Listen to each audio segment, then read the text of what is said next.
This is Little Caesar's Pizza. How can I help you? Imagine being 9 years old, bound by handcuffs, locked inside a stranger's house, and knowing with absolute certainty that if you didn't think your way out, you were never going home. Most adults would fall apart under that kind of pressure. But Jeannette Tamayo didn't fall apart. She studied her captor. She memorized every detail around her. She smiled when she wanted to scream. And she turned the things she learned from her favorite television shows into a survival strategy that left seasoned detectives speechless. This is the story of one of the most remarkable acts of courage and quick thinking ever documented in a child abduction case. And it begins on an ordinary Tuesday afternoon in San Jose, California. San Jose, in the summer of 2003, was a city humming with energy. Nestled in the heart of Silicon Valley, it was the kind of place where opportunity felt close enough to touch, where neighborhoods were alive with working families building something better for themselves. The Tamayo family was one of those families. Rosalia worked hard to keep a roof over her children's heads, and her kids, Jeannette and her older brother Paul, were the kind of close-knit siblings who spent their evenings glued to the television watching detective dramas together. CSI, Law and Order, the shows where investigators collected evidence, traced clues, and always caught the bad guy. Neither of them could have imagined that those late-night episodes were quietly depositing something invaluable into Jeannette's young mind, a blueprint for survival. On July 8, 2003, Jeannette stepped off her school bus and walked toward home the way she had done hundreds of times before. But something felt different that afternoon. As she approached the front door, she noticed the screen door was slightly open. She assumed her mother had come home from work early and pushed inside without much concern. She dropped her things and wandered toward her bedroom, and that's when the ordinary afternoon turned into something else entirely. Her bedroom window had been shattered. Broken glass was scattered across the floor like a warning no one was there to deliver. Before she could process what she was seeing, she reached for the phone to call her mother. The line was dead. Someone had cut the cable. Seconds later, there was a knock at the door. A stranger stood behind the screen, and when Jeannette began to close the sliding door, her instinct screaming at her that something was deeply wrong, he forced his hand into the gap, pushed it open, and grabbed her. What happened next in that house is something Jeannette has spoken about in careful terms, and out of respect for her, we will only say that she was assaulted, restrained in handcuffs, and had her legs tied together before being carried out to a car waiting in the garage. The man tried to lift the garage door, but it only opened a few inches before he spotted another vehicle pulling up in front of the house.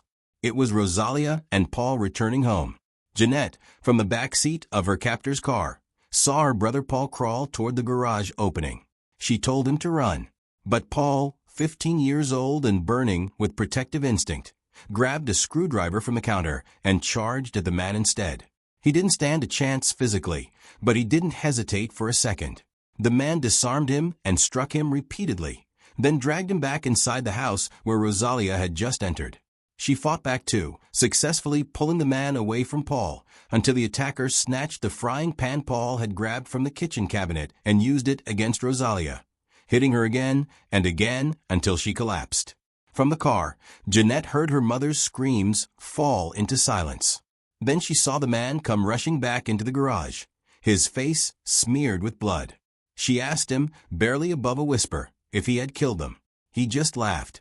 She began to sob, convinced her family was gone, that she would never see them again. The garage door opened fully this time, and the car tore out of the driveway, cutting through a neighbor's bushes as it sped away. In one of the most gut-wrenching moments of her ordeal, Jeannette managed to twist around and look back through the rear window. She saw her mother, bloodied, her face badly wounded, running after the car.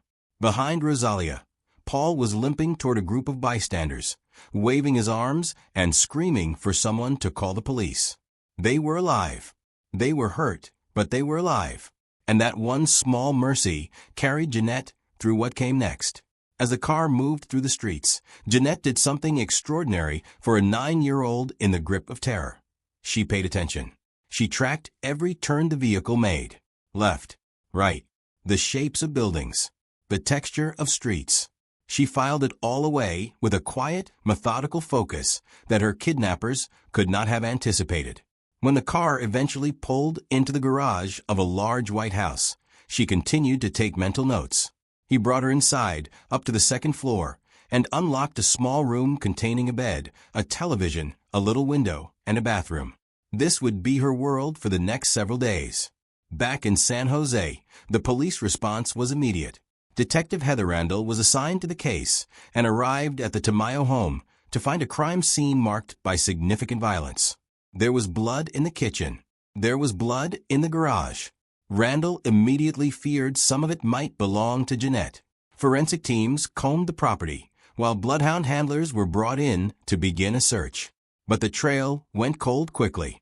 The attacker had not been injured during the initial confrontation with Jeannette, so there was no blood trail leading away from the house to follow. What Randall did find, however, was a security camera mounted in a neighbor's driveway. The footage confirmed a rough timeline. The attacker had broken in through Jeannette's bedroom window nearly 30 minutes before she arrived home, waited in his car, and then followed her inside when she returned from school. But when the moment that mattered most arrived, when his vehicle was captured on camera, the recording quality was simply too poor to make out a license plate or any identifying detail clearly enough to act on. Under California law at the time, issuing a statewide Amber Alert required at minimum a name, a license plate number, or a phone number linked to the suspect. Randall had none of those things. It was a devastating constraint at the worst possible moment. Unwilling to let bureaucratic limitations slow her down, she pivoted. She alerted every media outlet she could reach.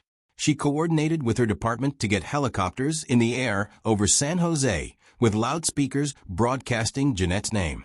Press conferences followed one after another.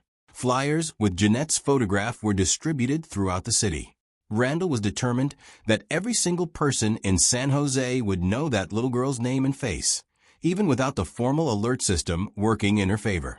Inside the White House, Jeannette was trying to survive 1 hour at a time. The psychological weight of what she was enduring was enormous, but something shifted inside her on that second day. She described it later as her fear transforming into courage, a deliberate, conscious decision to fight for herself using the only weapons she had, her mind and her composure. She had been watching her attacker carefully. She noticed that the handcuffs he used on her didn't require a key. They operated on a mechanical latch. She found the button with her fingers, figured out the exact sequence, and quietly learned how to slip out of them without him knowing. But she didn't escape yet. She waited. She also made a calculated decision to talk to him, not because she wanted to, because she understood instinctively that keeping him engaged and relatively calm was safer than provoking him. She asked him where he was from, just a simple, casual question. He looked at her strangely for a moment. Then, for the first time, he smiled. She felt sick inside, but she smiled back, making herself look as small and unthreatening as possible. She asked for a glass of water. He handcuffed her to something, then left the room for the first time to go and get it. The moment she heard his footsteps going down the stairs, she freed herself from the handcuffs and moved fast. She remembered every episode of CSI and Law and Order she had ever watched with Paul on their couch at home. She thought about what the detectives on those shows always looked for. She grabbed his watch from the nightstand, a personal item that might carry his identity or DNA. She grabbed a small clay turtle from a group of toys he had left in the room. And she grabbed her own underwear from the bathroom, because she remembered clearly that the forensic investigators on those shows always said that clothing was critical evidence in assault cases. She wanted him prosecuted. She wanted proof. She collected it all with shaking hands and then dove back onto the bed, slipped the handcuffs back on, and steadied her breathing just as his heavy footsteps came back up the stairs. On the third day, the Tamayo family was publicly falling apart from grief and fear. Rosalia, still recovering from her own injuries, was speaking to the media through tears and raw desperation. Family members made televised pleas directed at Jeannette, hoping that wherever she was, she might be watching and know that people were looking for her. She was watching. The television in that small locked room was on, and she saw her cousin's face. She heard the words. She absorbed them and held on. Then came the moment that changed everything. Her captor, in a decision that was almost incomprehensible, decided to order pizza. Perhaps he felt secure. Perhaps he thought his threat had paralyzed her completely. Whatever his reasoning, he handed Jeannette his cell phone and told her to make the call. He gave her the restaurant's number. He told her the address of the house. And Jeannette, 9 years old, bound and terrified and smarter than anyone in that room, memorized every word. She listened to the address as she repeated it to the man on the phone. She locked it inside her memory, alongside the phone number she'd been given to call the restaurant back. She filed it all away, without allowing her face to betray even a flicker of what she was doing. When the pizza arrived, the delivery driver brought more than dinner. He also brought a missing persons flyer, with Jeannette's face on it. Her captor came back upstairs, holding the pizza box with the flyer sitting on top of it. He looked at her and said he needed to get rid of her that night. After he left the room, she stopped eating. She started gathering. She took every piece of evidence she had collected and stuffed it into the pizza box, then hid it under the bed. Whatever happened next, she wanted those things to be found. What happened next was the worst moment of her captivity. He came back with a pillow and pressed it over her face. She fought back. She pushed. She twisted her head against the mattress, trying to create any gap she could find for air. The pressure was enormous, and the oxygen was running out. In what she later described as an overwhelming surge of adrenaline, she made one final, desperate push and managed to slide her face just far enough to take a single breath. He pulled the pillow away moments later and asked, almost casually, if she wanted to take a shower. She came out of the shower with her evidence hidden in her pockets, and her mind made up. She was not going to die in that room. Later that night, he put her back in handcuffs, loaded her into the car, and drove. The ride lasted more than 30 minutes this time, long enough that Jeannette knew tracking the turns precisely was nearly impossible. She cried during most of the drive. She told herself she had done everything she could. She quietly began to prepare herself for the worst. The car stopped in the parking lot of a liquor store near the highway. He grabbed her by the hair, pulled her close, and told her that if she ever said a word about him to anyone, he would find her and kill her and her entire family. Then he let her go. She ran. She ran through that parking lot toward the lights of the store, and when the man behind the counter looked up and saw a 9-year-old girl in obvious distress, he recognized her immediately from the television coverage. He handed her the phone. When she couldn't get the numbers right through her shaking hands and flooding tears, he took it back and called 911 himself. The San Jose police received word that Jeannette had been found in East Palo Alto and reached her within minutes. Detective Heather Randall arrived to find the little girl she had been searching for over 3 days, and before Randall could even fully introduce herself, Jeannette was already pulling evidence out of her pockets. The watch, the clay turtle, the underwear, items that had been hidden under layers of clothing throughout a car ride, a confrontation, and hours of terror. Randall stared at what was being placed into her hands and could barely speak. She asked Jeannette if she had anything else that might help them catch him. Jeannette asked for a piece of paper. She drew the layout of the house. She wrote down bits of the address. She provided the phone number from the pizza order. She reconstructed everything she had silently cataloged over 3 days of captivity. And then she told Randall she thought she could lead them back to the house herself, turn by turn, right or left, just like she'd memorized it. While a separate officer called pizza restaurants in the area to match the phone number to a complete address, Jeannette rode in the back of a patrol car and called out directions. The confirmation from the restaurant and Jeannette's mental map converged on the same location. A tactical team and K-9 unit were dispatched to raid the property. They found the suspect, later identified as David Montiel Cruz, hiding in the attic, attempting to evade arrest. He threatened the officers and was apprehended with the help of the police dogs, sustaining injuries to his arms in the process. Downstairs, Randall also recovered the pizza box from under the bed, exactly where Jeannette had left it, packed with the evidence that a 9-year-old had assembled in the middle of the most terrifying experience of her life. David Montiel Cruz was charged with 9 felony counts including burglary, sexual assault, rape, forcible lewd acts on a child, and battery with special circumstances. He was ultimately sentenced to life in prison. Jeannette was taken to the emergency room. The wounds from the screwdriver attack during the car ride had not been treated in the days since, and she needed immediate medical care. When she was stabilized, the door to her room opened, and there was Rosalia, her face still badly bruised and swollen from the attack.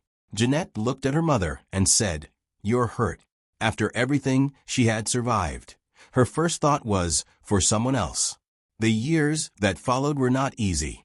Jeannette has spoken openly about the long road through trauma, the years of refusing to leave the house, the paralyzing fear of men and open spaces, the way violence can quietly restructure a person's entire relationship with the world. For 6 years, she worked through it in therapy, slowly, painfully, until something inside her finally shifted when she was 15. She decided to stop letting what happened to her determine who she was going to become. 12 years after that summer, television producers arranged a reunion between Jeannette and Detective Heather Randall. The two women embraced, and Jeannette finally had the chance to say the thank you she had been carrying for over a decade. Randall, characteristically, redirected all of it back. She told Jeannette plainly that it was her bravery, her intelligence, and her refusal to give up that had brought her home. Today, Jeannette Tamayo is the living proof of what that refusal looks like across a lifetime. She has followed Heather Randall's path into law enforcement, studying criminal justice with the goal of becoming a detective. She also advocates for missing children and survivors of violence, determined to be the kind of voice that someone like her younger self desperately needed. She has said publicly that she wants people to understand that everyone has a story, and that no matter what life takes from you, you have the capacity to keep moving forward. She turned her fear into courage at 9 years old, inside a locked room in a stranger's house, armed with nothing but her memory and the detective instincts she had absorbed from a television screen. And she has been turning it into something ever since. Sonnet 4.6 Medium Claude is AI and can make